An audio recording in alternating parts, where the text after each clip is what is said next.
Tú também quer estar preso, né?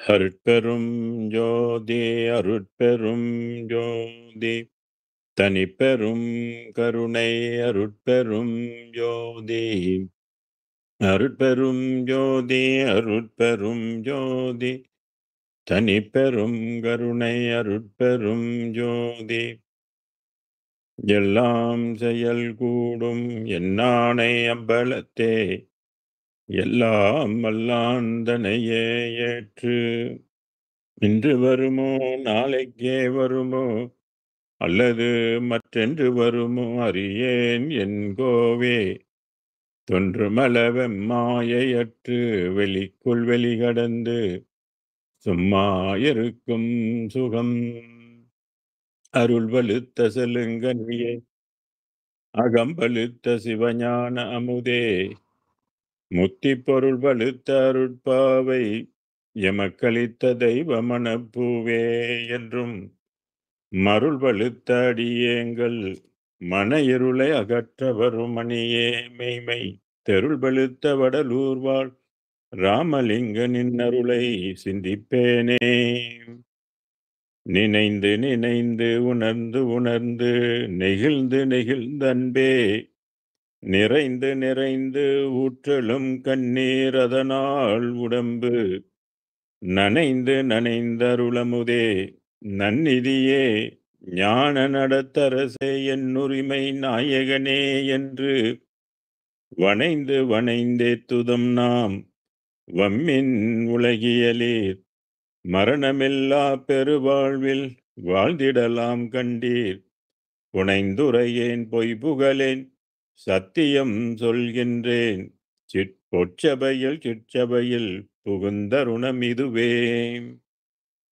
புகுந்தருணம் இது கண்டீர் நம்மவரே நான் தான் புகழ்கின்றேன் என் மொழிவோர் பொய்மொழி என்னாதீர் புகுதருணம் உற்றவரும் பெற்றவரும் பிறரும் உடைமைகளும் உலகியலும் உற்ற துணை அன்றே மிகுந்த சுவை கரும்பே செங்கனியே கொத்தேனே மெய்ப்பயனே கைப்பொருளே விளையறியாமணியே தகுந்த தனி பெரும்பதியே தயாநிதியே கதியே சத்தியமே என்றுரைமின் பக்தியோடு பணிந்து பணிந்து தனிந்து தனிந்து பாடுமினோ உலகே பரம்பரமே சிதம்பரமே பராபரமே வரமே துணிந்து வந்த வேதாந்த சுத்த அனுபவமே துரியமுடி அனுபவமே சுத்த சித்தாந்தமதாய் தனிந்த நிலை பெருஞ்சுகமே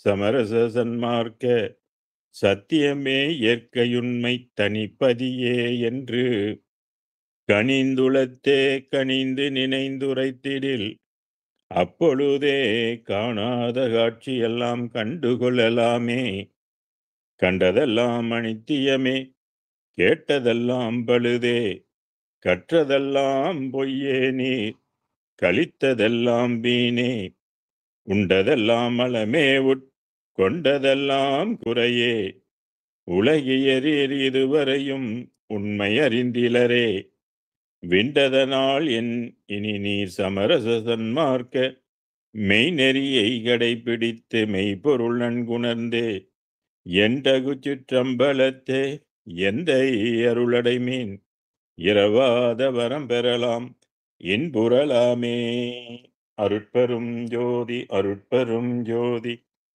தனிப்பெருங்கருணை அருட்பெரும் ஜோதி அருட்பெரும் ஜோதி அருட்பெரும் ஜோதி தனிப்பெரும் கருணை அருட்பெரும் ஜோதி குருவே சரணம் குருவே துணை அருளே சரணம் அருளே துணை. இணையமொழி இணைந்திருக்கின்ற எல்லா சன்மார்க்க அன்பர்களுக்கும் இனிய வணக்கங்கள். சுத்த சிவ நிலையில இன்னைக்கு நம்ம 15-25வது பாடல் பொருள் எடுக்க இருக்கின்றோம். இதோட ஒரு 5 பாடல்கள் இருக்கும். இந்த 5 பாடல்களுக்கு முடிச்சிட்டா இன்றைய வகுப்பு நிறைவு பெறும். அதுக்கப்புறம் தீபாவளிலாம் முடிஞ்சு தான் உங்களுக்கு அ பேருபதேசம் என்ற அடிப்படையில உள்ளத வந்து அத படித்து, அதில பெருமான் என்ன சொல்லியிருக்கிறாங்க அப்படின்றத பத்தி நம் கருத்து சேர்த்துக் கொள்ள விரும்புகின்றோம். அதுக்கெல்லாம் நீங்க தயாராக இருங்க. இன்றைய பாடல் 15:25ல "இந்நாளே கண்டீர் இறந்தால் எழுகின்ற நன்னாள்." அதாவது வள்ளல் பெருமானுக்கு எந்த நாள்ல வந்து இறைவன் ஆட்கொண்டு இந்த உண்மையை அவருக்கு புரிய வைத்தாரோ, அந்த நாள் அப்படின்னு சொல்றாரு. நமக்கு குறிப்பிட்ட மாதமோ, குறிப்பிட்ட வருடமோ தெரியாது. ஆனால் 19ஆம் நூற்றாண்டுல தான் இந்த உண்மை அவருக்கும் தெரிந்தது. என்றும் இரவாத, மரணமில்லாத ஒரு பெருவாழ்வுக்குரிய தொடக்கம் வந்து தொடங்கிருச்சு என்பதை வள்ளல் பெருமான் உணர்ந்து கொண்டார். அதனால தான் சுத்த சன்மார்க்கம் துளங்க என்னை ஈன்றானேன்னு சொன்னாரு. அப்ப அதிலிருந்தே தெரியுது, இதுவரையில வந்த மார்க்கங்கள் எல்லாம் ஏதோ ஒரு காலகட்டத்தில மரணத்தை தழுவுகின்ற காலமாக, அதற்குரிய வாழ்வாக தான் எல்லாருக்கும் கிடைச்சிருந்தது. 12 ஆண்டுகள் தவம் செய்து கூட நித்திய மரணமில்லாத வாழ்வுக்கு வந்து கிடைக்கல. பராபரையில சித்தாந்தத்தில பதிகள் பல கோடினாரு. வேதாந்தம், போதாந்தம், யோகாந்தம், கலாந்தம், நாதாந்தம் என்று சொல்லப்படுகிற அந்தங்கள், 6 அந்தங்கள். அந்த 6 அந்தங்கள் வழியில தவம் பெற்று சென்றவர்கள், ஒளி உடம்பை பெற்றவர்களுக்கு கூட மரணம் வரும் என்பதே வள்ளல் பெருமானுடைய கருத்தாக அமைகின்றது. அதனால தான் இந்நாளே கண்டீர்னர். இதை நாம் 19ஆம் நூற்றாண்டாக எடுத்துக்கொள்வோம். இறந்தார் எழுகின்ற நன்னாள்னர். யாருக்கெல்லாம் அருள் வந்து காரியப்படுகின்றதோ, யாரையெல்லாம் அருள் அருட்பெருஞ்சோதி ஆண்டு கொள்கின்றாரோ, யாரையெல்லாம் அவரு தேர்வு செய்து விட்டாரோ, அவங்களுக்கு வந்து இறைவன் அருள் காரியப்பட்டு ஒளி உடம்பை தந்து விட்டால், அதுதான் எழுகின்ற நாள் அப்படின்ற எழுகின்ற நன்னாள். எதுவாக எழுகின்ற நன்னாள்கன்னா, ஒளி சொரூபமாக, ஒளி ரூபமாக, வெளி ரூபமாக, சத்திய ஒளியாக எழுகின்ற திருநாள். அதுதான் உண்மையிலே எழுகின்ற நன்னாள் அப்படின்னு சொன்னாரு. இப்ப நம்பலாம் வருகின்ற 20 இன்னைக்கு தேதி ஆ தீபாவளியை கொண்டாடுகின்ற நாளாக திங்கட்கிழமை இருக்கின்றது. 20 வந்து திங்கட்கிழமை. தீபாவளி திருநாளை நம்ம வந்து கொண்டாட இருக்கின்றோம். இந்த தீபா திருநாள் என்பது கூட ஒளி திருநாளாக தான் நாம் காண முடிகின்றது. அது ஒரு பண்டிகையாக இருந்தாலும், மனிதன் ஒளி சொரூபமாக பெறலாம் என்பதை குறிக்கின்ற ஒரு நாள் தான் இந்த தீபம். தீபத் திருநாள். ஒளியை பற்றி சிந்திக்கின்ற ஒரு நன்னாள். 20ஆம் தேதி எல்லாரும் கொண்டாடுகின்ற ஒரு சிறப்பான ஒரு ஒளித் திருநாள். ஆக ஒளியாக ஒளியாக எழும்பினால் தான், ஒளியாக எழுப்பப்பட்டால் தான், அது உண்மையான தீபாவளியாக நமக்கெல்லாம் அமையும். ஆனா நம்மளுடைய வாழ்வு வெறும் இருள்ல இருக்குது, மருள்ல இருக்கின்றது.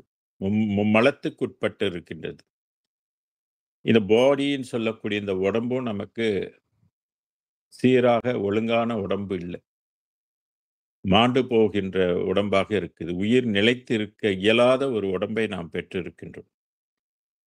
ஆனால் நம்ம அந்த நாளை வந்து கொண்டாடும். இந்த மாரி ஏன் ஒளி திருநாள் வைத்திருக்கிறாங்க? ஒளியின் துணை கொண்டு தான் நம்ம வந்து எழ முடியும். ஒளி சொரூபம் பெறட்டு எழ முடியும். அதை வள்ளல் பெருமான் உணர்ந்து கொண்டதனால, ஒளி துணையின் காரணமாக, ஒளி அவருக்கு உதவி செய்ததன் காரணமாக, "இந்நாளே கண்டீர்" அப்படின்னு சொன்னாரு. ஏன்னா இதுக்கு முன்பு கண்டதெல்லாம் அனித்தியம்னு சொன்னாரு. கேட்டதெல்லாம் பழுது என்றும் சொன்னாரு. கற்றதெல்லாம் பொய் என்று கழித்ததெல்லாம் வீணுன்னு சொல்லியிருக்கிறாரு. ஞானசரிகையில 15:33வது பாடலாக அது அமைந்திருக்கின்றது. ஆக மனித வாழ்வு மரணம் இல்லாத வாழ்வுக்கு எப்பொழுது தொடங்குது அப்படின்னு எடுத்துக்கொண்டால், வள்ளலார்கிட்ட இருந்து தான் அந்த வாழ்வு தொடங்குது. அந்த காலம் தான் 19ஆம் நூற்றாண்டு இறுதி வாக்குலன்னு சொல்றது. அதனால தான் "இந்நாளே கண்டீர் இறந்தார் எழுகின்ற நன்னாள்." இந்த இறந்தார் அப்படின்னு சொல்றது யாரை குறிக்குது அப்படின்றதுல நமக்கு தெளிவு இருக்கணும். அது ஏற்கனவே புதைத்து விட்டவர்களை எழுப்புவதல்ல, அல்லது எரித்து விட்டவர்களை எழுப்புவதல்ல. இப்பொழுது நாம் உடம்பு எடுத்துக்கொண்டு வாழ்ந்து கொண்டு இருக்கிறோமே, உடலால் நம்மலாம் இறந்து கொண்டு இருக்கிறோமே, பாடி செல்ஸ் எல்லாம் தினமும் செத்துக் கொண்டு தானே இருக்குது. அதனால நமக்கெல்லாம் இறந்தார் என்ற ஒரு முத்திரை குத்தப்படுது. நான் இதற்கு முன்பும் சொல்லியிருக்கிறேன். திருவள்ளுவர் 2000 சொச்ச ஆண்டுகளுக்கு முன்பே செத்தவன் என்று சொல்லி இந்த பூலோகத்து வாசிகளுக்கு முத்திரை குத்தியிருக்கிறார். "ஒத்தது அறிவான் உயிர் வாழ்வான் மற்றையான் செத்தாருள் வைக்கப்படும்னாரு. சிவத்தோடு ஒத்து ஒளி உடம்பு பெற்று வாழ்கின்றவன் தான் வாழ்கின்றான். மற்றவன்லாம் செத்தவன் லிஸ்ட்ல வச்சுட்டாரு. அதுபோல வள்ளலாரும் இங்க அதை மறுபடியும் இவரும் சொல்றாரு. இங்கே இறந்தார் என்று சொல்லக்கூடியது மனித குலத்தை குறிக்கும். ஏன்னா மனித குலம் வந்து ஒளி உடம்பு அல்ல. எல்லாமே வந்து அன்ன உடம்பு. ஒரு மயக்கத்துல தான் நம்மலாம் வாழ்ந்து கொண்டிருக்கிறோம். வாழ்ந்து கொண்டிருப்பதாக இறந்து கொண்டிருக்கிறோம். இறப்பை நோக்கி போய் கொண்டிருக்கிறோம். எந்த நேரத்துல யாருக்கு இறப்பு வரும் என்பது யாரும் அறுதியிட்டு சொல்ல முடியாது. அதனால இறந்து கொண்டிருக்கிறவர்க்கெல்லாம் ஒளி உடம்பு பெற்று எழ வேண்டும். அது எப்ப தொடங்கிருச்சுனாக்கா 19ஆம் நூற்றாண்டுல தொடங்கிருச்சு. அதற்குரிய கடவுளும் வந்துவிட்டார். இரக்கம் கொண்டு உய்விப்பதற்காக உத்தேசம் கொண்டிருக்கிறார். அதனால தான் சன்மார்க்கம் என்ற ஒரு மார்க்கங்களை எல்லாம் கடந்து சமய மதங்கள் 6 சமய வழிபாடு நமக்கு இருக்குது. மதங்கள் இருக்குது. இதையெல்லாம் கடந்து சன்மார்க்கம் என்ற ஒரு தனி மார்க்கத்தை வந்து அருட்பெருஞ்சோதி ஆண்டவர் இந்த உலகத்துக்கு வந்து இன்ட்ரோடியூஸ் பண்ணிட்டாரு. வள்ளலார் தான் அதுக்கு தலைமகனாக இருந்து வள்ளலார் மூலியமாகத்தான் இது நமக்கு கொடுக்கப்படுது. இனிமேல தொடங்கிருச்சுனாக்க இந்த அருளை பற்றி உய்யணும் என்பது காலத்தின் கட்டாயம். கடவுள் வலியுறுத்தி இருக்கின்ற ஒரு செய்தி இது. ஆணையிட்டு சொல்லப்பட்ட ஒரு செய்தி இது. அதிர்ச்சிக்குரிய ஒரு செய்தியும் கூட. ஏன்னா கடந்த காலத்துலலாம் நம்ம எதை நம்பிக்கொண்டு இருக்கிறோம்? நித்தியம் என்று சமயங்களை தான் நித்தியம் சொல்லிக் கொண்டிருக்கிறோம். சித்தர்கள் எல்லாம் பெருமைக்குரியவர்கள் என்று நாம் எண்ணிக்கொண்டிருக்கிறோம். இன்னைக்கு அவர்களுக்கும் இறப்பு வரும் என்பது நம்மளுடைய சன்மார்க்கத்தினுடைய தூர பார்வையாகும். 12 அறிவு கொண்டு அறிகின்ற ஒரு உண்மை இதெல்லாம். 10 அறிவுக்கு எட்டுமானா எட்டாது. நம்மள போன்ற 6 அறிவு உள்ள ஜீவன்களுக்கெல்லாம் இது புரியுமானாலும் புரியாது. அதனால சன்மார்க்கத்தினுடைய வேதத்தை நாம் படித்து புரிந்து கொள்ள வேண்டும். இறந்து கொண்டு இருக்கின்ற இந்த உடம்பு ஒளி உடம்பு பெற்று என்றும் இரவாத ஒரு நிலையை அடைவதற்காக அமைக்கப்பட்ட இந்த உடம்பு. அதை நாம் பெறுவதற்கு முயற்சி பண்ண வேண்டும். அருட்பெருஞ்சோதி ஆண்டவரை பற்றிக் கொண்டு ஏன்னா அவர் மூலியமா தான் இந்த வாழ்வு வந்து என்றும் இரவாத ஒரு வாழ்க்கை கிடைக்கும். அதனால தான் 164வது பாடல்ல சொன்னாரு, "சாவதென்றும் பிறப்பதென்றும் சாற்றுகின்ற பெரும் பாவம் தன்னை எண்ணி, நோவதென்று புதிதென்றுன்னர் என்றும் உள்ளதால். இந்த நோவை நீக்கி ஈவது மன்றிடை நடிப்போய் நின்னாலே ஆகும். மற்ற இறைவராலே ஆவது ஒன்றில்லை என்றால், அந்தோ இச்சிறிய நாள் ஆவதென்ன?" என்று அந்த பாடல்ல குறிப்பிடுறார். மற்ற இறைவராலே ஆவது ஒன்று இல்லை என்று சொல்றாரு. அப்ப இதிலிருந்தே தெரிந்து கொள்ள வேண்டுதான். வள்ளலாருக்கு முன்பு வந்த விண்ணுலக வாழ்வு எல்லாம் அனித்திய வாழ்வு. ஆனா நம்மள விட குறுகிய காலத்துல இறக்கக்கூடிய வாழ்வு இல்லதான். அதுக்கும் பல லட்ச ஆண்டுகள், பல கோடி ஆண்டுகள் வாழ்ந்தாலும், ஏதோ இடையில வந்து அவங்களுக்கு ஒரு டிசாஸ்டர் உண்டு. அதனால தான் அதுவெல்லாம் வந்து அனித்தியம் என்றே வள்ளல் பெருமான் குறிப்பிடுகின்றார். அப்ப நித்திய வாழ்வுக்குரிய கடவுள் வந்து யாரால் கொடுக்க முடியும்னா, அருட்பெருஞ்சோதி ஆண்டவரால் மட்டுமே முடியும். மற்ற இறைவராலே ஆவது ஒன்று இல்லை அப்படின்னு சொல்லிட்டார். அப்ப இதுல நம்ம முடிவு எடுத்துக்கணும். நமக்கு மரணமில்லா பெருவாழ்வுன்னா, நமக்குரிய கடவுள் யாருன்னா அருட்பெருஞ்சோதி. மந்திரமும் அருட்பெருஞ்சோதி, அருட்பெருஞ்சோதி தனிப்பெருங்கருணை. ஆகமம் எதுன்னு கேட்டீங்கன்னா, ஜீவ ஒழுக்கம், ஜீவகாருண்யம். இந்த இந்த மார்க்கத்துல தான் நம்ம வந்து அருளை பெறுவதற்கு முயற்சி பண்றோம். இதனுடைய அறிவை பெறுவதற்கு நம்ம வந்து சத்விசாரணம் செய்து கொள்ளலாம். சுத்த சன்மார்க்கத்துடைய சாதனம் வந்து பரோபகாரம், சத்விசாரணம் என்று வள்ளல் பெருமான் வகுக்கிறார். இதன் கொண்டு தான் நம்ம வந்து ஒளி உடம்பு பெற்று எழ வேண்டும். அதனால தான் இந்நாளே கண்டீர். அந்த 19ஆம் நூற்றாண்டிலிருந்து தான் இந்த வாழ்வுக்கு வந்து வழி திறந்து விடப்படுது. அதனால தான் "சிற்சபையில் பொற்சபையில் புகுந்தருணம் இதுவே" அப்படின்னு கூட பாடுவாரு. "எழுகின்ற நன்னாள் சொன்ன என் வார்த்ததனை நம்புமினோ" சில பேரு நம்ப மாட்டாங்க. அது எப்படி சித்தர்கள் எல்லாம் இருப்பாங்க, நாங்க ஒத்துக்க மாட்டோன்னுவாங்க. நீங்க ஒத்துக்கலன்னா யார் என்ன பண்ண முடியும்? அருளாளர் அருட்பெருஞ்சோதி ஆண்டவர் அவரே சொல்றாரு, "அப்பா எல்லா இடத்துக்கும் மரணம் வரும். சமரச சன்மார்க்க சங்கத்தருள் அல்லால் எற்றி நின்று தடுக்க வல்லோர் எவ்வுலகில் எவரும் இல்லை கண்டீர்ன்றார்." இந்த பாடல்கள் எல்லாம் நம்ம வந்து படிச்சாக்க, வள்ளலாருடைய நம்பிக்கை இருந்தால் ஏற்றுக்கொண்டு சன்மார்க்க வழியில வரலாம். இல்ல அந்த வார்த்தையில வந்து நம்பிக்கை இல்ல அப்படின்னாக்க, நம்ப இஷ்டத்துக்கு எத கும்பிடுறோமோ கும்பிட்டுக்கிட்டு போய்க்கிட்டே இருக்கலாம். பிறப்பை ஒழிக்கிறோமோ, ஒழிக்கலையோ என்பது அவரவர் சிந்தித்து ஏற்றுக்கொள்ளக்கூடிய ஒன்று. கடவுள் சொல்லத்தான் செய்வாரு. வேதத்தை கொடுத்து உண்மையை வெளிப்படுத்துவாரு. அதை பின்பற்றினால் நமக்கு லாபம், ஆன்ம லாபம். பின்பற்றலன்னா ஆன்ம நஷ்டம். உலகத்துல வாழலாம். உலகத்துல வாழலாம், பொருள் ஈட்டலாம், நல்லா 5 புலன்களுக்கு இன்பங்களை எல்லாம் அனுபவிக்கலாம். ஆனா பிறவி பிணி தீருமா அப்படின்னா தீராது. அதனால தான் இங்க சொன்னாரு, "என் வார்த்தை இதனை நம்புமினோன்னாரு." நம்புங்கள், நான் பொய் சொல்லல அப்படின்னு சொல்றாரு. நான் பொய் சொல்லி எதுக்கு? எனக்கு என்ன லாபம்? இருக்கிற உண்மையே உள்ளபடி நான் உங்களுக்கு சொல்றேன். நம்புங்கன்றாரு. ஒரு பாடல்ல வந்து கால்ல விழுந்து கூட சொல்லுவாரு. "சிற்றடியேன் உமது தாழ் வணங்கி சாற்றுகின்றேன்." சன்மார்க்க சங்கத்தர், மத சன்மார்க்கம், சமய சன்மார்க்கத்துல உள்ளவங்களுக்கெல்லாம் அது அழைப்பு குடுக்குறாரு. "சுத்த சிவத்தை வணங்குங்க" அப்படின்னு சொல்லுவாரு. "இந்நாள் அருட்பெரும் ஜோதி அடைகின்ற நாள்" அப்படின்னு சொல்றாரு. இந்நாள் அதான் சொல்றேன். நம்ம மொத்தமா 19ஆம் நூற்றாண்டாக எடுத்துக்கணும். ஏறக்குறைய இது வந்து இந்நாள் அப்படின்னு சொல்லும்போது, அருட்பெருஞ்சோதி அடைகின்ற நாள் அப்படின்னு சொல்லும்போது, இந்த பேருபதேசத்த நீங்க படிச்சீங்கன்னாக்கா, அதுல அந்த டேட் இருக்கும். அதுக்கு முன்புக்கே அவர் வந்து அந்த அருட்பெருஞ்சோதி நிலையை வந்து அடைந்துட்டார். அதுதான் இப்பொழுது என்னோட அறிவு அண்டண்டங்களை எல்லாம் கடந்திருக்குது என்ற ஒரு கருத்தை வந்து பெருமான் சொல்வார். அப்ப அந்த நாள் தான் அவர் வந்து அருட்பெருஞ்சோதியை பூரணமாக காணுகின்ற திருநாளாக நம்ம வந்து பார்க்கிறோம். வள்ளல் பெருமானுக்கு அதுக்கு முதல்ல வந்து சமய தெய்வங்களை எல்லாம் பாடியிருக்கிறாரு. அந்த 1871ல தான் ஏறக்குறைய பிப்ரவரி, மார்ச் மாதம் வாக்குல தான் அவருடைய நிலை வந்து மாறுகின்றது. அப்ப நிலை அண்டண்டங்கள் இப்பொழுது என்னோட அறிவு அண்டண்டங்களை கடந்திருக்குன்னு சொல்லும் பொழுது, "இந்நாளே அருட்பெருஞ்சோதி அடைகின்ற நாள்" அப்படின்ற சொல்லும்போது, அந்த 2 கருத்தையும் வச்சு பார்க்கும்போது, ஒரு குறிப்பிட்ட நாள்ல அவர் வந்து ஜோதி நிலையை வந்து அடைஞ்சிருக்கிறார். அந்த நாள் அவருக்கு விடுதலை, விமோச்சனம் பெற்ற நாள். வி பல ஜென்மங்கள் எடுத்து எடுத்து அடைய முடியாத ஒரு நிலையை அன்று தான் அடைகிறாரு. அது மட்டும் அவரு அ அந்த நிலையை இதுக்கு முன்பு யாரும் அடைந்தது இல்லை என்றும் அவர் சொல்றாரு. அதனால தான் "ஏறா நிலைமிசை ஏற்றியன் தனக்கு ஆறாறு காட்டிய அருட்பெரும் ஜோதின்னு செப்பாத மேல்நிலையினர்."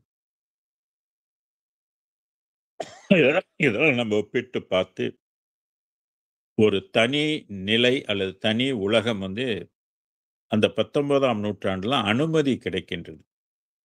ரிசர்வ் பண்ணி வைக்கப்பட்டிருந்த ஒரு உலகம், சன்மார்க்கர்களுக்கென்று அந்த உலகம் திறக்கப்பட்டது. அதுதான் அருட்பெருஞ்சோதி அடைகின்ற நாள் சொன்னாரு. இந்த அருட்பெருஞ்சோதிய தான் எல்லாரும் அடையணும். எல்லாரும் அருட்பெருஞ்சோதி ஆகணும். அதனால தான் "என்னை தந்தானே" என்று வள்ளல் பெருமான் சொன்னார். நிறைய பாடல்ல "என்னை தந்தானே" அப்படின்னு இருக்கும். இந்த எண்ணெய் தருவது, தன்னை அறிவது என்பதெல்லாம் அருட்பெரும் ஜோதியாக அறிகின்றது அடைவு நிலை. இந்த அடைவு நிலை தான் அடைகின்ற நாள் அப்படின்னு சொன்னாரு. எல்லாரும் அருட்பெருஞ்சோதிய அடையணும். அப்ப அருட்பெருஞ்சோதி தான் தாய், அருட்பெருஞ்சோதி தான் தந்தை. அருட்பெருஞ்சோதி என்பது ஒரு உலகம். அதுக்கு எத்தன அறிவுன்னா, எல்லா அறிவும் அதுக்குள்ள அடங்கி இருக்குது. 12 அறிவு கொண்டு இருக்குது. மெய் அருட்பெருஞ்சோதி சத்தியம் இதாம். மெய் அருட்பெரும் ஜோதினர். இதுக்கு முன்பு அருட்பெருஞ்சோதின்னு சிலர் பயன்படுத்தி இருக்கிறாங்க. சுருக்கமற்ற ஜோதியே தொடர்ந்து கூடலாகுமே என்று சிவவாக்கியரும் பாடியிருக்கிறாரு. ஆனால் அது மெய்யானதா அப்படின்னா இல்ல. அதனால்தான் இங்கே பெருமான் மெய் அருட்பெரும் ஜோதி சத்தியம் ஈதாம் சொன்னார். சத்தியமிட்டு சொல்கின்றார். இப்பயிலிருந்து தான் இந்த நிலையை அடைய முடியும். அப்படின்றத நாம் புரிந்து கொள்ள வேண்டும். ஆனால் இறைவன் அருட்பெருஞ்சோதி ஆண்டவர் முதல்ல நித்தியத்தை கொடுக்கல. அனித்தியத்த தான் குடுத்திருக்கிறார். இதுக்கு நமக்கு முன்பு வாழ்ந்தவர்கள், முன்னோர்கள், தவம் செய்தவர்கள் எல்லாம் ஏதோ ஒரு பராபரை நிலையை அடைந்திருக்கிறாங்க. பல கோடி பேர் அடைந்திருக்கிறாங்க. பல கோடி பேர் மாண்டும் போயிருக்கிறாங்க. பாடுபட்டு கிடைக்காம செத்து போனவங்களும் நெறைய பேரு. நெறைய கோடிக்கணக்கான பேரு அந்த மாரி ஆயிருக்காங்கன்னு சொல்லியும் நமக்கு பாடல்கள், சான்றுகள் இருக்கின்றன. இப்ப வள்ளலார் உலகத்துக்கு கிட்டத்தட்ட 203 ஆண்டுகள் ஆயிடுச்சு. ஆனா எல்லாரும் அருட்பெருஞ்சோதியினுடைய கருத்தை, அவனுடைய கருத்தை அறிந்திருக்கிறார்களா? அது கருத்து குடுத்திருக்குது. 6ஆம் திருமுறையில இறைவனுடைய கருத்து என்ன என்பதை குறிப்பிட்டிருக்கிறார். அதனால பல பேருக்கு இது தெரியாமல் இன்னும் சைவ மதங்களிலே பற்றிக்கொண்டு, சிறு தெய்வ வழிபாடுகளிலே பற்றிக்கொண்டு, தாந்தோணித்தனமாக வாழ்ந்து கொண்டு இருக்கிறவங்களும் இருக்கத்தான் செய்வாங்க, பூலோகத்துல. ஏன்னா எல்லா ஆன்மாக்களும் ஒரே பக்குவம் கிடையாது. அது அதுங்களுக்கு பக்குவத்தில் வேறுபட்டு இருக்கும். உறுப்புகள் ஒரு ஒரு மாதிரியாக இருந்தாலும், ஒரு தலை, 2 கை, 2 காலு இப்படி அமைப்பு இருந்தாலும், உள்ளத்தால் வேறுபட்டிருக்கும். உயிரால் வேறுபட்டிருப்பாங்க. உயிர் பக்குவம் வேறுபட்டிருக்கும். மனப்பக்குவம் வேறுபட்டிருக்கும். ஆன்ம பக்குவம் வேறுபட்டிருக்கும். அதனால் பல பேருக்கு இது புரியாமலும் இருக்கும். புரிந்தவர்கள் சில பேர் ஏற்றுக்கொள்ளாமல் வீராப்பாக அவரவர் பற்றிக் கொண்டு இருக்கின்ற வழிபாட்டிலே சார்ந்து இருப்பார்கள். இவங்களுக்கெல்லாம் வள்ளல் பெருமான் இந்த பாடலை அமைத்திருக்கிறார். 15, 26வது பாடல். ஏமாந்திருக்கும் ஏமராங்கால்னாரு. எல்லாம் ஏமாந்து இருக்கிறீங்கன்னு சொல்றாரு. எதையெல்லாம் பற்றிக் கொண்டிருந்தால் ஏமாந்திருக்கும்னா, சமய தெய்வங்களை நாம் பற்றிக் கொண்டிருந்தால் ஏமாந்திருக்கிறோம்னு அர்த்தம். அதனாதான் ஏமாந்திருக்கும் ஏமராங்கால். ஏமராங்கால்னா மக்களை சொல்வது. இவ்வுலகில் சாமந்தர் ஆகா தரம் பெறவே. மனித பிறப்பு எடுத்தது சாகா வரம் பெறுவதற்கு. ஆனால் இந்த உலகில் சாமாந்தர்னாக்கா இறந்து போகின்ற மாந்தர்ன்னு சொல்லுவாரு. அப்படித்தானே எல்லாரும் இருக்கிறாங்க. யாருமே இந்த பூமியில நிலையா வாழ்வது இல்லையே. எல்லாம் இறந்து தானே போறாங்க. அதனால இவ்வுலகில் சாமாந்தர் ஆகானர் தரம் பெறவே. தரமான வாழ்வு பெற, தரமான ஒளி நிலையை பெற, தரமான ஒளி உடம்பு பெற, முத்தேக சித்தி பெற. அதுக்கு என்ன வழி? காமாந்தகரத்தை விட்டு கருதுமினோர். காமாந்தகரம்னாக்க காம இச்சை, சிற்றின்ப இச்சை, உடல் இன்பத்தை தருகின்ற இச்சை. அது ஒரு சுகம். அந்த சுகத்தை நீ விட்டு விட்டு கருதுமினோடு. காமாந்தகரத்துக்குள்ள உள்ளவங்களுக்கு இது கைகூடாது. அதனாலதான் காமம் உட்பகைவனும் கோபம் வெம் கொடியனும் சொன்னாரு. காமம் இந்த பூமியில பிறப்பதற்கு அது பாசிட்டிவாக அது உதவியாக இருக்குது காமம். ஆனால் அதே வீடு பேருக்கு, முத்திக்கு, மோட்சத்துக்கு, மரணமில்லா பெருவாழ்வுக்கு அதுவே தடையாகவும் இருக்கின்றது. அதனாலதான் இங்க காமம் உட்பகைவன் அப்படின்னு சொன்னாரு.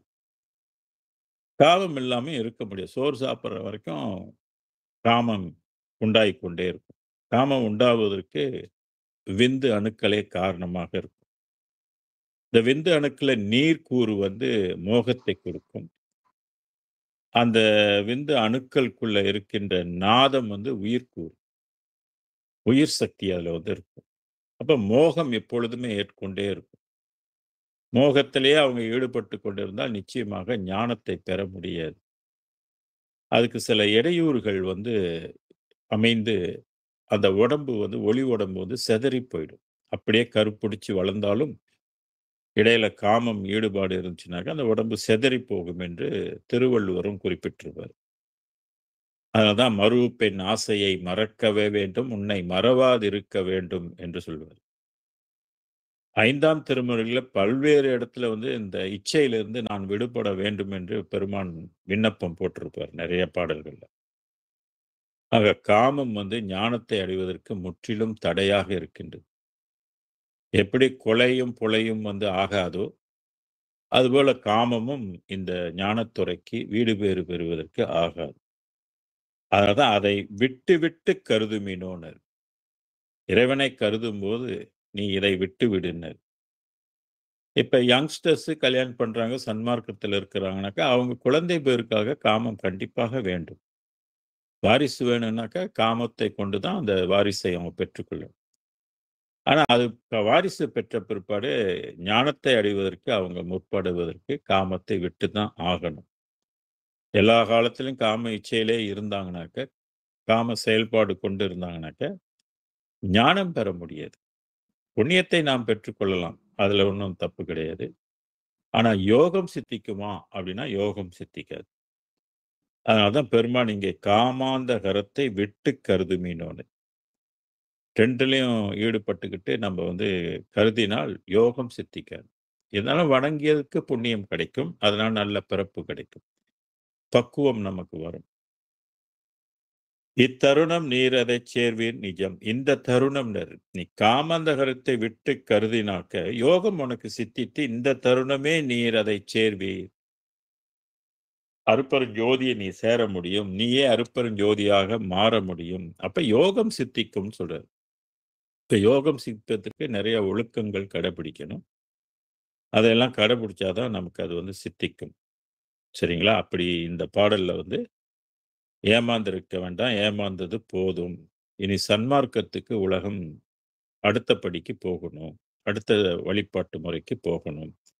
அதிலும் புற வழிபாடு இல்லாமல் அக வழிபாடாக அதை செய்ய வேண்டும். உயிர் கருணையை நாம் வளர்த்துக் கொள்ள வேண்டும். அதுவே பெரும் தவமாக அமைகின்றது.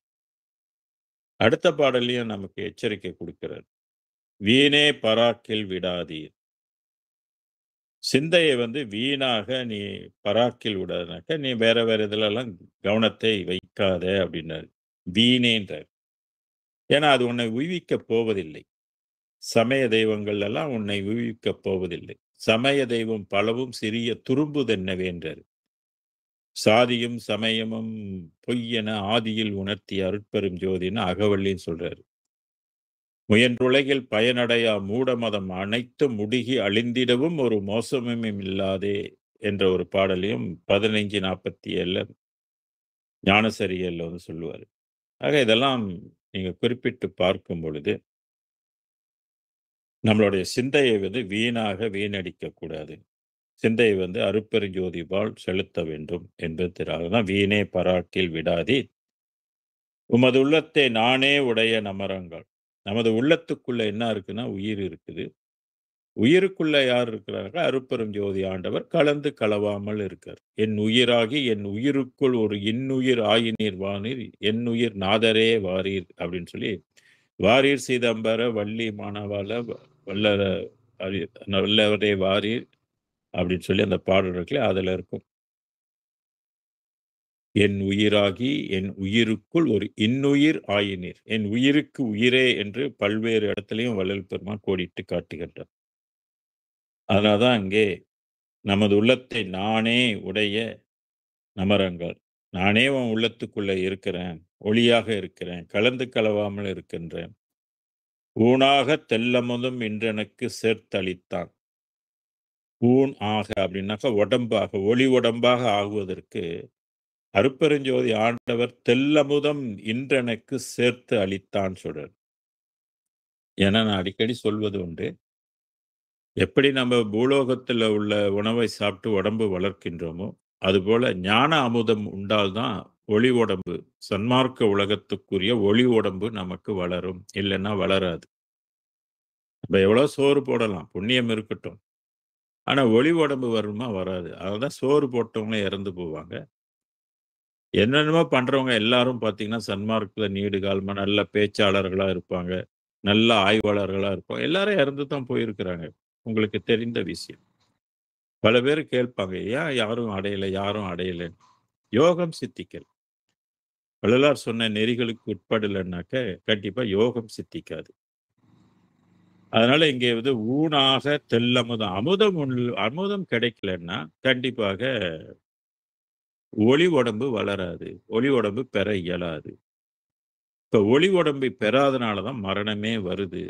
அதுக்கு யோகம் ரொம்ப ரொம்ப முக்கியம். அதான் திருவிளங்க சிவயோக சித்தியெல்லாம் விளங்கன்னாரு. யோகம் விளங்கும். இந்த யோகம் வந்து சன்மார்க்கத்துக்குரிய யோகம் என்ன அப்படின்றது தெரியணும். அத வந்து பராபர வெளிக்குரிய யோகமாக இருக்கக்கூடாது. அல்ல மற்ற மற்ற வெளிகளுக்குள்ள யோகத்தை பண்ணக்கூடியது. சுத்த சன்மார்க்கத்துக்கு உலகத்துக்குரிய யோகம் வந்து உயிர் கருணையினால் தான் அது கைகூடும். அதுவே நம்மளை தேர்ந்தெடுக்கும். அப்ப அதுவே நம்ம உள்ளத்துக்குள்ள வந்து புகுந்து கொள்ளும். வல்லாருடைய பாடல்ல யோக பாடல்கள் நிறைய பாடல்கள் இருக்கு. பொன்னடி என் சென்னியிலே பொருந்த வைத்த தெய்வம் சொன்னார். பொய்யாத தெய்வம் இடர் செய்யாத தெய்வம். அந்த புருவ மத்தியில வந்து ஒளிய வைத்தால் அது யோகம் சித்திச்சிருச்சுன்னு அர்த்தம். யோகம் காரியப்படும். அது வரைக்கும் இன்னும் யோகம் நமக்கு காரியப்படலன்னா, கண்டிப்பாக இந்த உடம்பு மாண்டு போகும். ஆக்ஸிஜன் இருக்காது. ஆக்ஸிஜன் உடம்பு எடுக்கலன்னா கண்டிப்பாக மரணம் தான். அதனால ஊனாக தெள்ளமுதம் இன்று எனக்கு சேர்த்து அளித்தான் அப்படின்னு வள்ளல் பெருமான் சொல்லுவதிலிருந்து என்ன புரியுதுன்னா, அவர் அமுதம் உண்டு வளர்ந்தவர். அதான் அமுதத்தை பற்றி நிறைய சொல்லியிருப்பார். இப்ப ஔவையாரும் அமுதத்தாரணை அப்படின்றதும் அவங்களும் சொல்லியிருக்காங்க. அவங்க உண்ட அமுதம் வந்து மூலாதாரத்துல இருக்கிற அமுதம். அங்கே ஒளியை வந்து அவங்க உணவாக எடுத்துக்கொள்வாங்க. இந்த அமுதம் சொல்றதெல்லாம் வந்து ஒளி உணவு அது. சித்தாட உள்ளிய நாள் ஈதறிமின் உற்றுனர். எல்லா வகையான சித்து, கர்ம சித்து, யோக சித்து, ஞான சித்து இதெல்லாம் வந்து ஆடுவதற்குரிய திருநாளாக அந்த 19ஆம் நூற்றாண்டில் வள்ளல் பெருமானுக்கு அமைந்தது. அதான் சித்தாட உள்ளிய நாள் ஈதறிமின் உற்றுனர். இதெல்லாம் தெரிந்து கொள்ளுங்க. எப்பொழுது நீங்கலாம் ஒளி உடம்பு பெறுகின்றீர்களோ, அப்ப நான் பெற்ற சித்து போல நீங்களும் எல்லாம் பெறுவீர்கள். எனக்கு எப்படி கர்ம சித்தி, யோக சித்தி, ஞான சித்திகள் எல்லாம் கைகூடியதோ, அதுபோல் உங்களுக்கும் அது கைகூடும் என்று அறிந்து கொள்ளுங்கள் என்று நமக்கு சொன்னார். அடுத்த பாடல்ல, போற்றி உரைக்கின்றேன் யாரை? அருட்பெரும் ஜோதி ஆண்டவரை போற்றி உரைக்கின்றேன். வள்ளல் பெருமான் வணங்கிய தெய்வம் யாருன்னு கேட்டீங்கன்னா, அருட்பெரும் ஜோதி ஆண்டவர். அவர் சமய தெய்வத்தெல்லாம் பாடி இருக்கிறாரு. இருந்தாலும் அவர் வணங்கியது வந்து அருட்பெரும் ஜோதி ஆண்டவர். நின் சாயலாக பிறரை பார்த்ததொன்று தலைவன் வேறு எண்ணியதுண்டோன்னுவர்.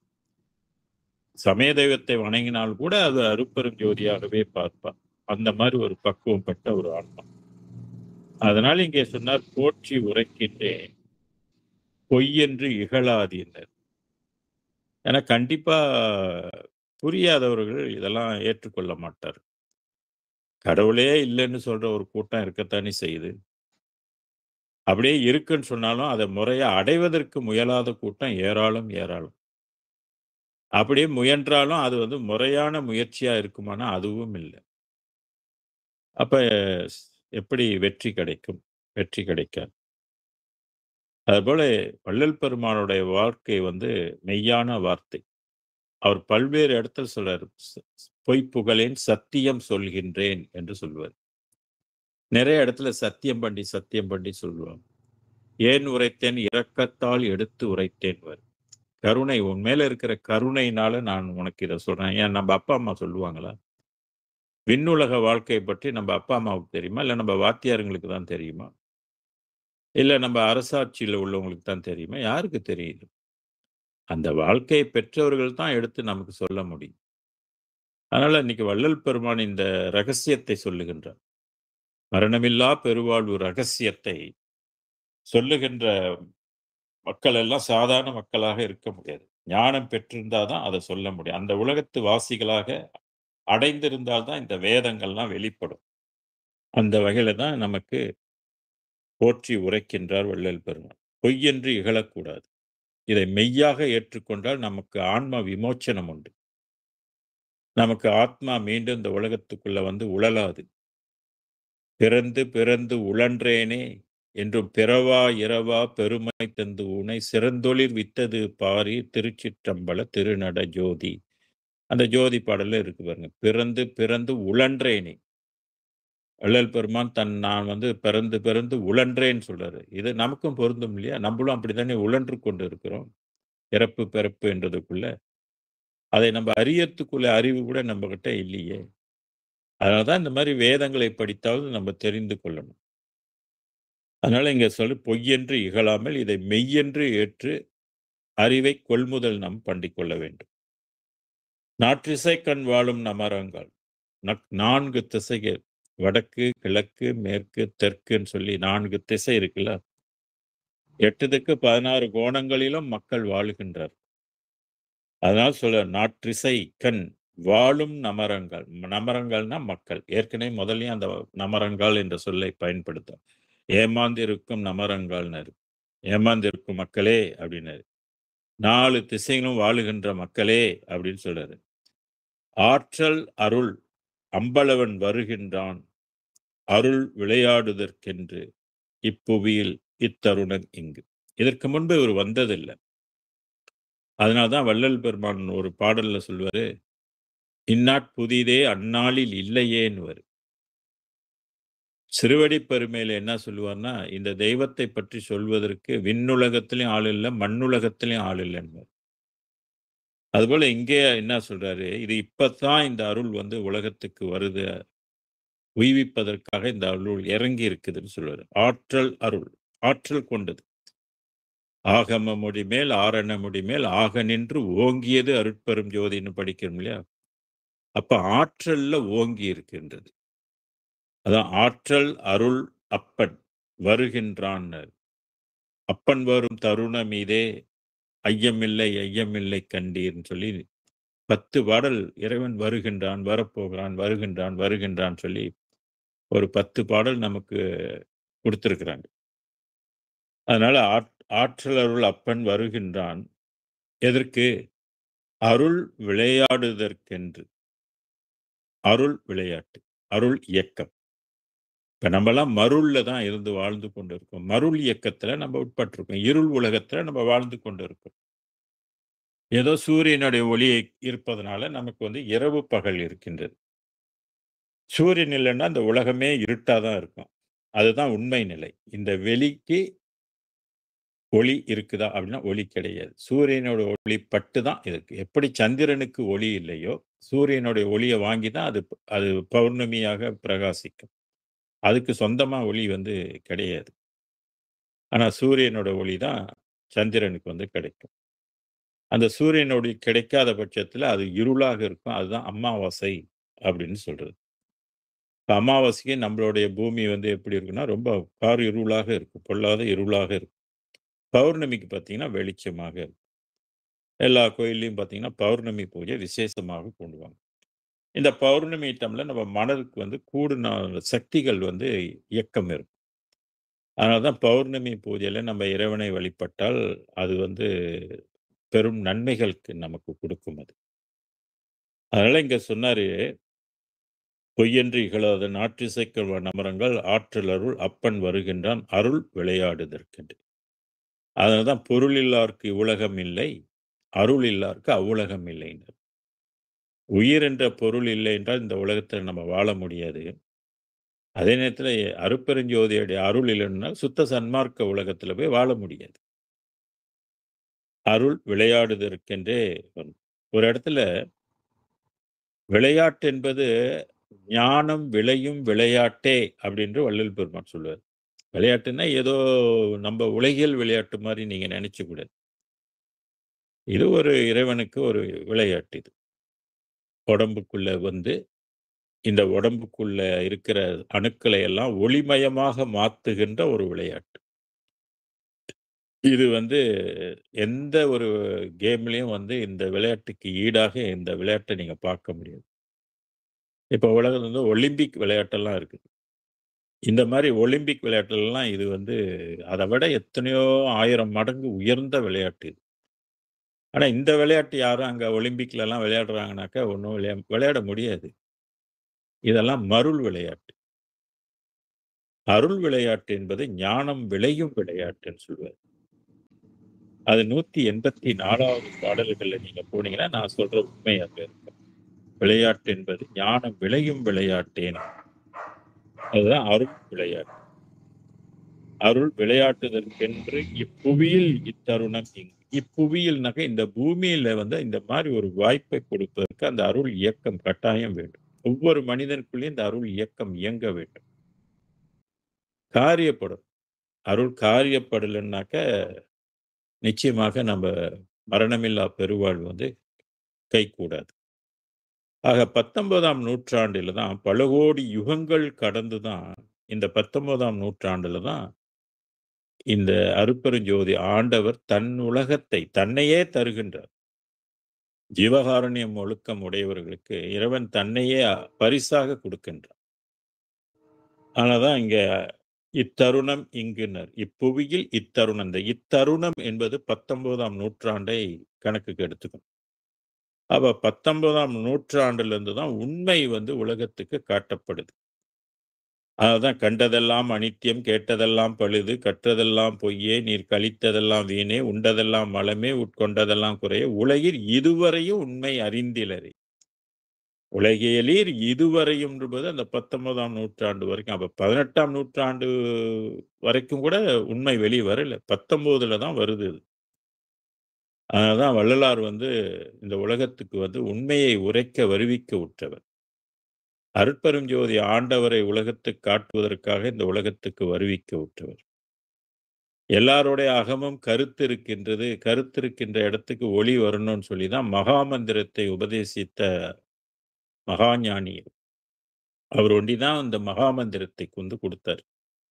அவருக்கு அது முதல்ல கிடைச்சது. அந்த மகாமந்திரத்தை கொண்டு அவருக்கு அருட்பெருஞ்சோதி ஆண்டவர் அருள் புரிந்தார்.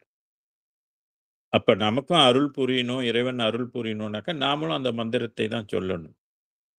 பிறவி என்ற பிணி நீங்கணும் என்ற ஒரு ஆர்வம் நமக்கு வந்து வரணும். சரியா இறைவன் மாட்டி விட்டுட்டாரு நம்மள. 36 தத்துக்குள்ள வச்சு பூட்டி விட்டாரு. சில பேர் 36 என்னமோ அவங்க கழட்டிக்கலாம், சட்டைய கழட்டுற மாரி நெனச்சுக்கிட்டு பேசிட்டு இருப்பாங்க. இந்த 36 அருளின்றி யாரும் கழட்ட முடியாது. நான் கழட்டிருவேன்னு சொல்றான்னாக்கா, அவங்களுக்கு 36 தத்துவத்தின் மகிமை புரியலன்னு அர்த்தம். அத வந்து கழட்டுவதற்கு தான் சித்தர்கள்லாம் அரும்பாடுபட்டு, அருளைப் பெற முயற்சி செய்தார். வள்ளல் பெருமானும் அருளை வந்து பெறணும் அப்படின்னு சொல்லி தான் நமக்கு ஜீவகாருண்ய ஒழுக்கத்தை வந்து கடைப்பிடிங்கன்னு சொல்றாரு. அருளால் மட்டும் தான் அதை கழட்ட முடியும். இல்லன்னா நம்மளே கழட்டிக்கலாம். அப்புறம் எதுக்கு கடவுள் வழிபாடு? இந்த உயிருக்கு அத அந்த 36 தத்துவத்தை எல்லாம் கழட்ட தெரியாது.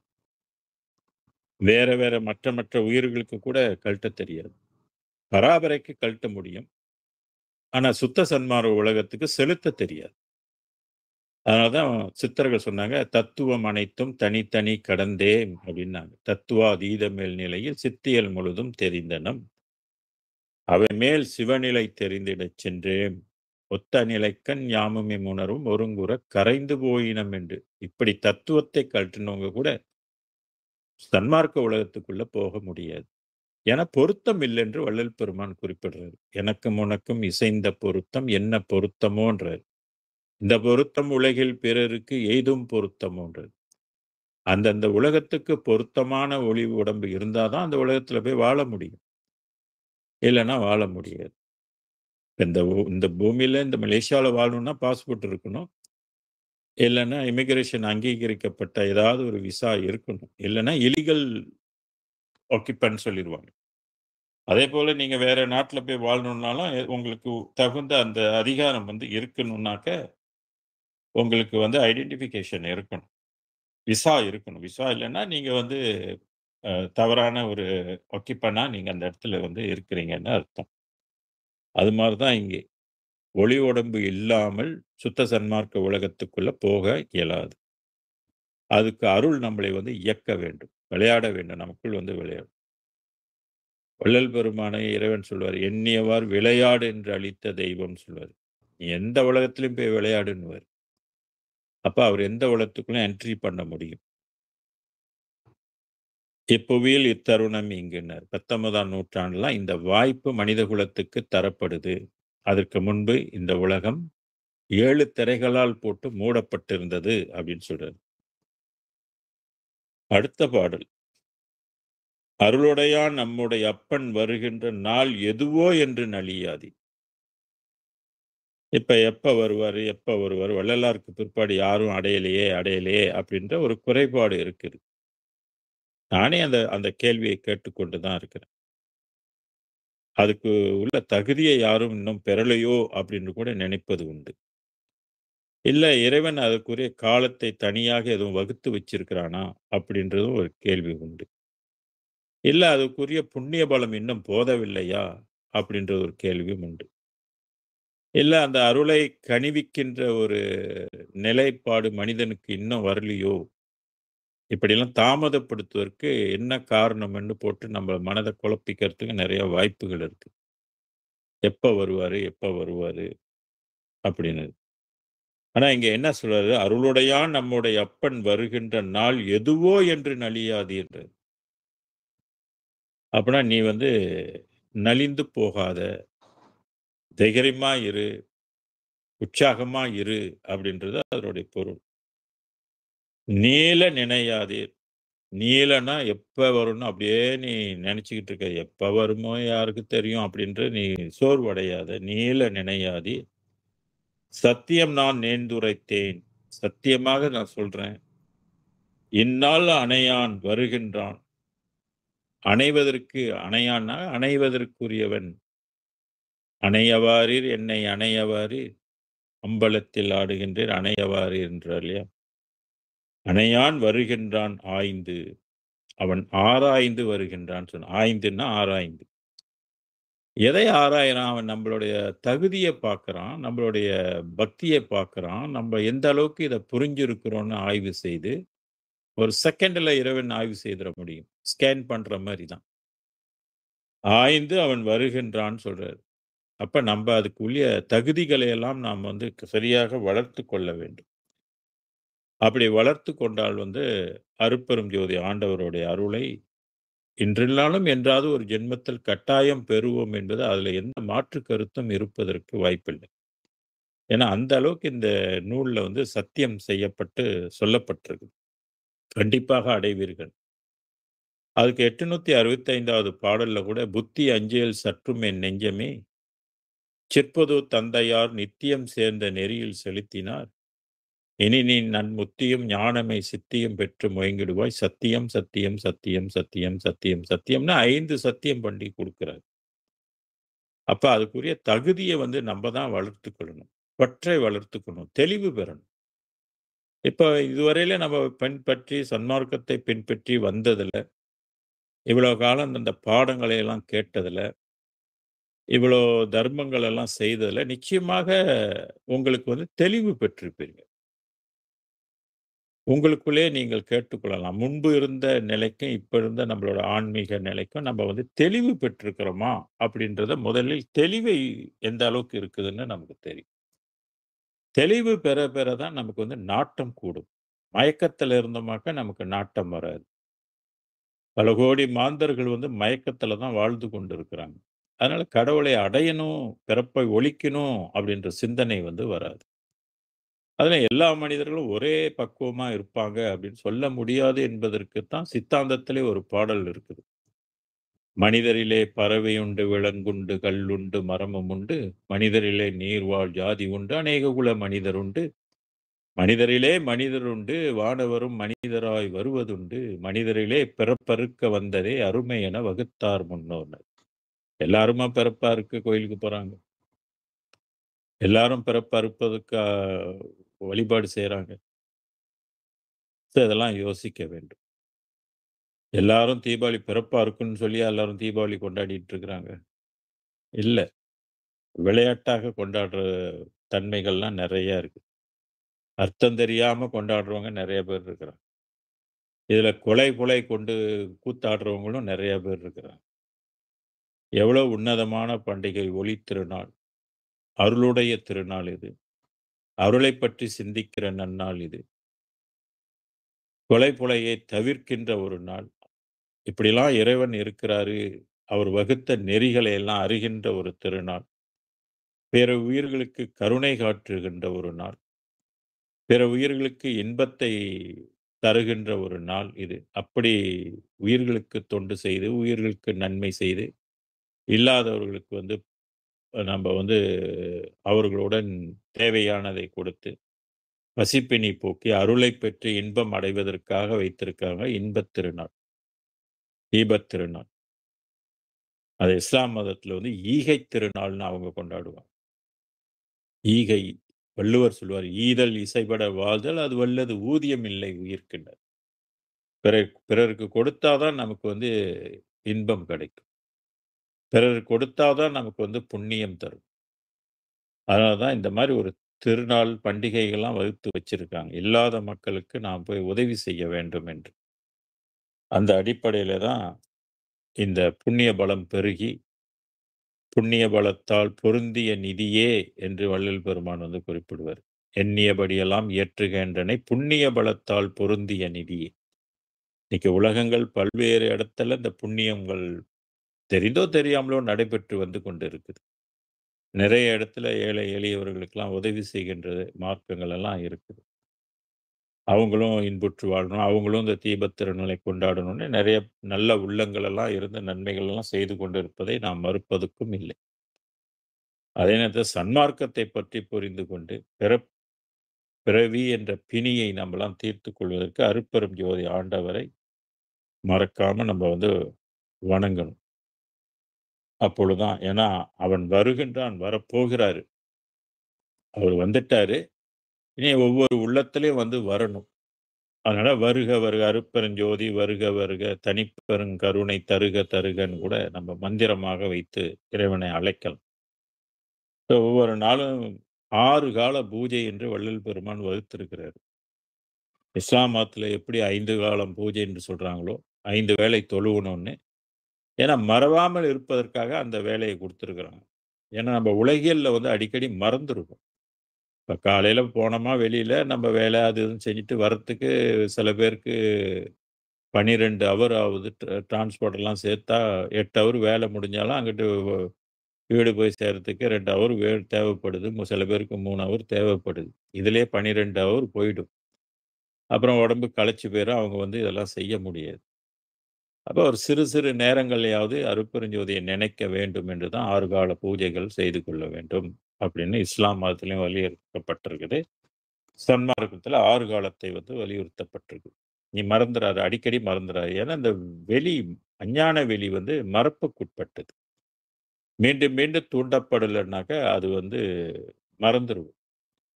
முக்கியத்துவம் தராமல் போய்விடும். அப்ப முக்கியத்துவம் ஏற்படணும்னாக்க, அறம் திருமுறை அடிக்கடி நம்ம கையாளணும். படிக்கணும். படிக்க படிக்க தான் அதனுடைய முக்கியத்துவம் நமக்கு வந்து தொட்டுக்கிட்டே இருக்கும். இல்லன்னாக்கா அது விடுபட்டு போயிரும். மாயை சூழ்ந்து கொள்ளும். ஏன்னா ஏற்கனவே அந்த மனம் வந்து மாயையா தான் இருக்குது. நினைப்பு மறப்புக்கு உட்பட்டு தானே இருக்குது. அப்ப தொடர்ச்சி இல்லன்னாக்கா மறந்துவிடும்.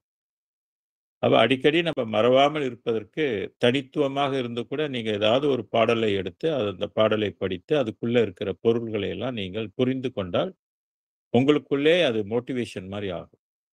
மீண்டும் மீண்டும் மீள்பார்வை செலுத்தும்போது அது மோட்டிவேஷனாக இருக்கும். வெறும் நாம ஜெபமே நமக்கு சொன்னால் கூட சமயத்தில சலிப்பு தட்டும். அப்ப ஞான ஜெபத்தை விட்டுட்டு இந்த மாரி பாடல்களை படிக்கலாம். கருத்து கோர்வைப்படுத்தலாம்.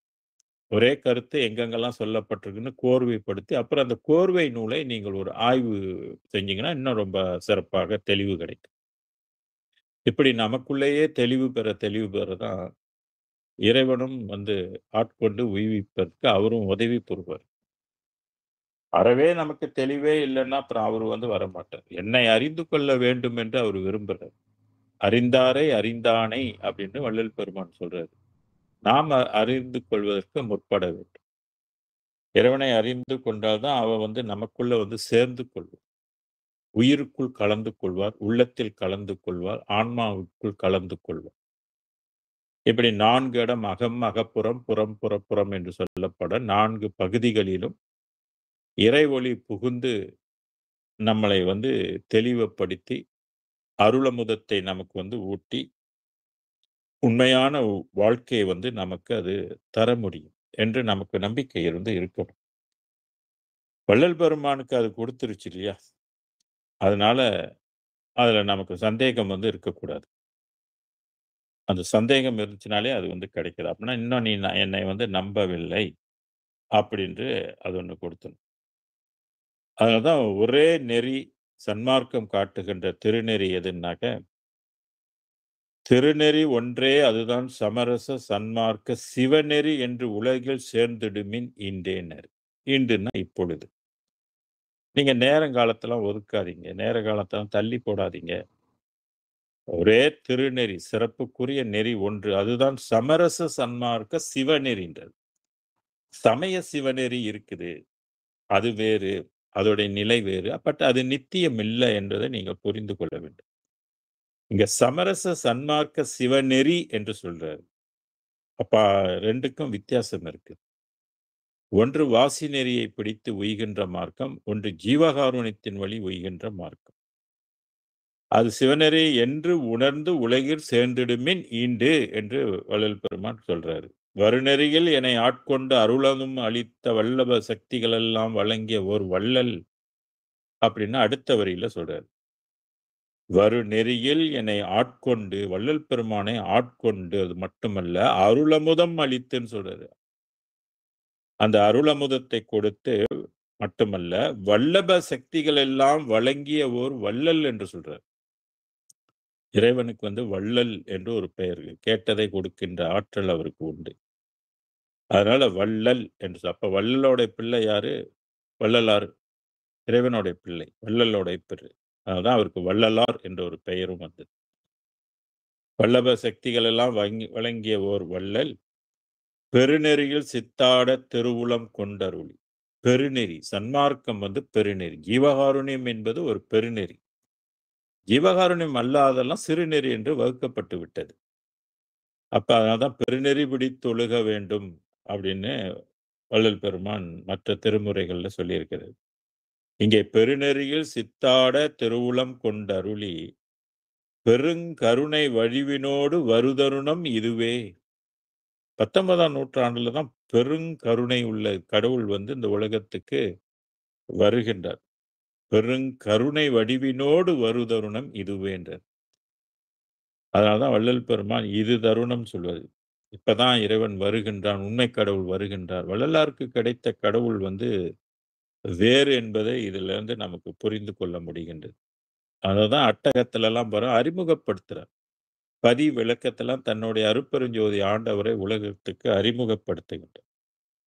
அவர் அந்த நெறி பெருநெறி என்று நமக்கு சொல்லுகின்ற பெருநெறியில் சித்தாடல் ஒரு திருவுளம் கொண்டருளி பெருங்கருணை வருவினோடு வருதருணம் இதுவே. கருநெறி வீழ்ந்து உழலாதி. மறுபடியும் சொல்றாரு. காம இச்சையில போய் நீங்க மூழ்கி கிடக்காதீங்க. கருநெறி. வீழ்ந்து உழலாதீர். கலக்கம் அடையாதீர். கவலைப்படாதீங்க. அச்சம் கொள்ளாதீங்க. பயப்படாதீங்க. சந்தேகப்படாதீங்க. மனக்கலக்கம் வேண்டாம். கண்மையினால் கருத்தொருமித்து உண்மை உரைத்தேன். கண் போன்ற கருத்து ஒருமித்து உண்மை உரைத்தேன். ஒரு உண்மையை உங்களுக்கு சொல்றேன். இதுதான் பரம ரகசியம் என்று சொல்றாரு. 3 ரகசியம் இருக்கு இல்லையா? பிரம்ம ரகசியம், பரம ரகசியம், அடுத்து சிவ ரகசியம். இந்த பிரம்ம ரகசியம், சிவ ரகசியம் முன்பு உள்ளது. இவருக்கு கிடைத்தது பரம ரகசியம். இந்த பரம ரகசியத்துல தான் அருட்பெரும் ஜோதிய வெளிப்படுகின்றார். அதனால தான் இங்கே உண்மை உரைத்தேனே. வள்ளலார் இந்த உண்மையை சொல்லலைன்னா இது யாருக்கும் தெரிய போறதில்ல. அதனால உண்மை உரைக்கின்றேன் இங்கு உவந்தடைமீன் உலகில் உரையதனில் சந்தேகத்தை உளறி வழியாதீன். மீண்டும் சொல்றேன். கலக்கம் அடையாதீங்க. சந்தேகப்படாதீங்க. உளறிக்கிட்டு இருக்காதீங்கன்னு சொன்னாரு. நெறைய பேரு இன்னும் சமய சன்மார்க்கத்த புடிச்சிட்டு உளறிக்கிட்டு இருக்கிறாங்க. சுத்த சன்மார்க்கத்தினுடைய சிறப்பு தெரியல. உயர்வு தெரியல. ஆற்றல் புரியல. காலநியதி தத்துவம் புரியல. அதனால எல்லாம் உளறிக்கிட்டு இருக்கிறாங்க. என்மை நான் என நினையீர். எல்லாம் செய் வல்லான் எனதுள் அமர்ந்து இசைக்கின்றான். எல்லாம் வல்ல இறைவன் என் உள்ளத்தில் இருந்து இசைக்கின்றான். இது கேண்மீன் நீவீர். தன்மையோடு சுத்த சிவ சன்மார்க்க நிலையில் சார்ந்து விரைந்து ஏறுமீன். சன்மார்க்கம் சுத்த சன்மார்க்கம்னு உன்னை இறைவன் கொடுத்திருக்கிறாரு. அதுல நீ சார்ந்து ஏறுன்றாரு. மேலேறுன்றாரு. அது ஏன்னா இது ஒன்றுதான் மேலேறும் வீதி. மற்ற வீதிகள் எல்லாம் கீழ் செல்லும் வீதின்றார். சார்ந்து விரைந்து ஏறுமினோ. சீக்கிரமா சேருங்க. சத்திய வாழ்வளிக்க கண்மை தரும் ஒரு பெரும் சீர் கடவுள் என புகழும் கருணை நிதி வருகின்ற தருணம் இதுதானேன். என்ன வாழ்வு? அனித்திய வாழ்வு இல்ல. இந்த பூமியில பார்த்தீங்கன்னா, கருவிலேயே செத்து போகுதுங்க. கரு பொறந்தும் பிள்ளைங்க செத்து போகுதுங்க. வளரும் போதும் செத்து போகுதுங்க. அப்புறம் இளமை வயதில செத்து போறாங்க. 30 வயசுல செத்து போறாங்க. 40 வயசுல செத்து போறாங்க. 50ல செத்து போகுது. 60ல செத்து போகுது. 70ல செத்து போகுது. கடைசியில முடிவு எல்லாமே செத்து போறது தான். இப்படிப்பட்ட ஒரு வாழ்வு வாழ்வான்னு சிந்தித்து பாருங்க. இறந்து போறது ஒரு வாழ்வா? இது ஒரு வாழ்க்கையா? இத மதித்தால் கடைசியில நமக்கு மரணம் தான் பரிசு. அதனால சத்திய வாழ்வளிக்க அப்படின்னு சொல்றாரு. சத்தியமான ஒரு வாழ்வு. அப்ப வாழ்வுக்கு இலக்கணம் பாருங்க. ஏன் திருவள்ளுவரும் இதுதானே சொன்னாரு. என்ன வையகத்தீர், வானகத்தீர் வந்து வாழ்க்கையெல்லாம் வாழ்க்கையின மதித்து மயங்காதீர்ன்னு அகஸ்திய முனிவர் சொன்னாரு. பேரின்ப வாழ்வு தான் வாழ்வுன்னு சொன்னாரு. ஒருபொழுதும் வாழ்வதறியா கருதுவ கோடியுமல்ல பல என்று திருக்குறள் சொல்லுது. அப்ப நமக்கு புரியணும், நமக்கு விளங்கணும். இது வந்து ஒரு நித்திய வாழ்வு இல்ல, பொய் வாழ்வு. இருக்கிற வரைக்கும் வாழ்ந்துகிட்டு இருக்கோம். உயிர் இல்லன்னா என்ன பண்ண முடியும்? நம்ம உயிர நிப்பாட்டிலாம் வைக்கக்கூடிய தகுதி யாருக்குமே இல்ல. அதனால சன்மார்க்க நெறியில் சார்ந்து விரைந்து ஏறுமினோன்னாரு சத்திய வாழ்வளிக்கும். சத்தியமான வாழ்வை பெற வேண்டும் என்பது அவர் விரும்புகின்றார். கண்மை தரும் ஒரு சீர்கடவுள் என புகழும். பெரும் சீர்கடவுள். பெரிய சீரை நமக்கு தர வல்லவன். அது மரணமில்லா பெரும் சீர் அது. அருட்சீர் என்று. கருணை நிதி. பெருங்கருணையான கடவுள். நம்ம பிழைகள் எல்லாம் பொறுத்து நமக்கு வந்து கருணை காட்டுகின்றவர். நம்ம கொஞ்சம் உயிர் கருணை காட்டினா போதும். அவன் நம்பால் கருணை காட்டும். இந்த பிறவி என்ற பிணியிலிருந்து நம்மை மீட்டு எடுக்கக்கூடிய தன்மை கொண்ட கடவுள். அததான் வந்து அருட்பெருஞ்சோதி தனிப்பெரும் கருணை என்று குறிப்பிடுகின்றார். ஆக இதையெல்லாம் இன்னும் நிறைய பாடல்கள் இதை நம்ம அப்படியே பேசிக்கிட்டே போகலாம். இந்த 15, 29வது பாடலோட நம்ம வந்து இந்த சுத்த நிலை, சன்மார்க்கத்தினுடைய சுத்த நிலையை பற்றி 29 மொத்தம் 47 பாடல்கள் உங்களுக்கு வந்து நான் விளக்கம் கொடுத்திருக்கேன். சுத்த சிவநிலை 106வது அதிகாரம். இன்றோடு அது வந்து நிறைவு பெறுகின்றது. அடுத்து நம்ம வந்து தீபாவளிக்கெல்லாம் பிற்பாடு என்ன தலைப்புல பேச போறோம்னாக்க, அந்த பேருபதேசம் என்ற ஒரு பகுதிய வந்து நம்ம பேச இருக்கின்றோம். அதுக்கு முன்பே சில பேர் படிச்சிருப்பீங்க. இருந்தாலும் அது வள்ளல் பெருமானுடைய பார்வை என்ன எழுதியிருக்கிறாரு, என்ன நமக்கு சொல்ல வராரு என்பதை நம்ம கேட்டுக்கொள்வோம். தீபாவளியினோட உண்மை தத்துவம் ஒளிநெறி பெற்று வாழ்வதே. அதற்காக வகுக்கப்பட்ட பண்டிகை தான் இந்த தீபத் திருநாள். ஆக தீபத் திருநாளுக்கு எல்லோருக்கும் தீபாவளி வாழ்த்துக்கள் கூறி விடைபெறுகின்றேன். இன்பமே சூழ்க, எல்லோரும் வாழ்க, எல்லா உயிர்களும் இன்புற்று வாழ திருவருளை பணிந்து வேண்டுகின்றோம். நலமே பெறுக, நன்மையே ஓங்குக. அருட்பெரும் ஜோதி, அருட்பெரும் ஜோதி, தனிப்பெரும் கருணை, அருட்பெரும் ஜோதி. கொல்லா நெறியே குவலயமெல்லாம் ஓங்குக. எல்லா உயிர்களும் இன்புற்று வாழ்க. வள்ளல் மலரடி வாழ்க வாழ்க. சர்க்குருநாதா சர்க்குருநாதா, சன்மார்க்க சங்கம் தழைக்க அருள்தாதா. திருவருட் பிரகாச வள்ளலா திவ்ய திருவடிகளே சரணம். அருட்பெரும் ஜோதி, அருட்பெரும் ஜோதி, தனிப்பெருங்கருணை, அருட்பெரும் ஜோதி. குருவே சரணம், குருவே துணை, அருளே சரணம், அருளே துணை. நன்றி, வணக்கம், வாழ்க. நன்றிங்கய்யா.